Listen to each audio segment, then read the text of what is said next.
प्रधानमंत्री ढूंढते जिसके पैसे से भारतीय जनता पार्टी चलती है। Slew of deals across sectors from defense to airports to power almost always went to the Adani Group. पूरा का पूरा धन एक व्यक्ति के हाथ में जा रहा है।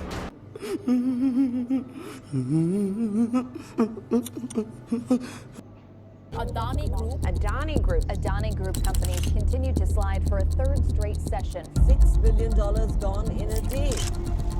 Short seller Hindenburg Research accusing the conglomerate of share price manipulation and fraud. Using shell companies to pump up the stock of Adani Enterprises. The report is a malicious combination of selective misinformation, baseless and discredited allegations. India's Adani Group says it's exploring legal action against a US short seller, Hindenburg Research. He says Hindenburg is making an attack not just on the company, he's also making an attack on India and its growth ambitions.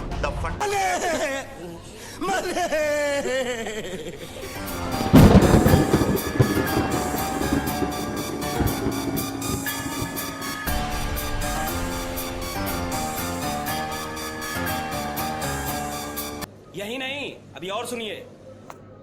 सबसे पहला आरोप है land scam का। ये उस समय की बात है जब नरेंद्र मोदी जी गुजरात के चीफ मिनिस्टर थे। उस वक्त गुजरात में अलग अलग इंडस्ट्रियल ग्रुप्स को जमीन की जरूरत थी अलग अलग प्रोजेक्ट्स करने के लिए, तो उन्होंने जमीन खरीदी। जैसे कि के रहेजा कॉर्पोरेशन ने जमीन खरीदी 470 रुपए पर स्क्वायर मीटर के हिसाब से। मारुति सुजुकी को जमीन मिली 670 रुपए पर स्क्वायर मीटर के हिसाब से।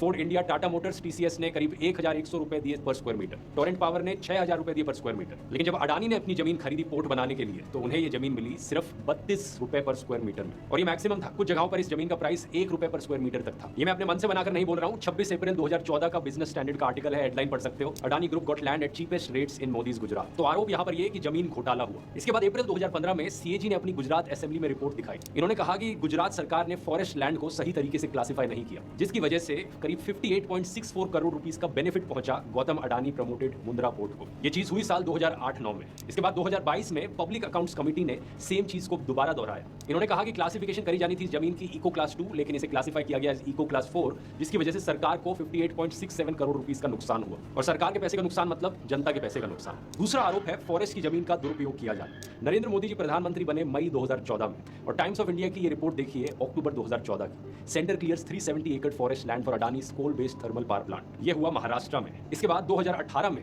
और 142 हेक्टेयर्स को सैंक्शन किया गया, इस बारी सेंट्रल गवर्नमेंट और स्टेट गवर्नमेंट दोनों के द्वारा, और दोनों को उस वक्त बीजेपी के द्वारा हेड किया जा रहा था। These rankings and numbers do not matter to me.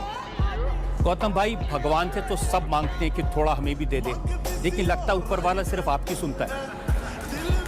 मैं कई दिन से रिसर्च कर रहा हूँ कि भाई आपकी वेल्थ कितनी है, हर रोज बढ़ जाती है, और लगता है जब तक आपकी अदालत खत्म होगा आप 1000-2000 करोड़ रुपए और बढ़ा देंगे उसको। Thank you.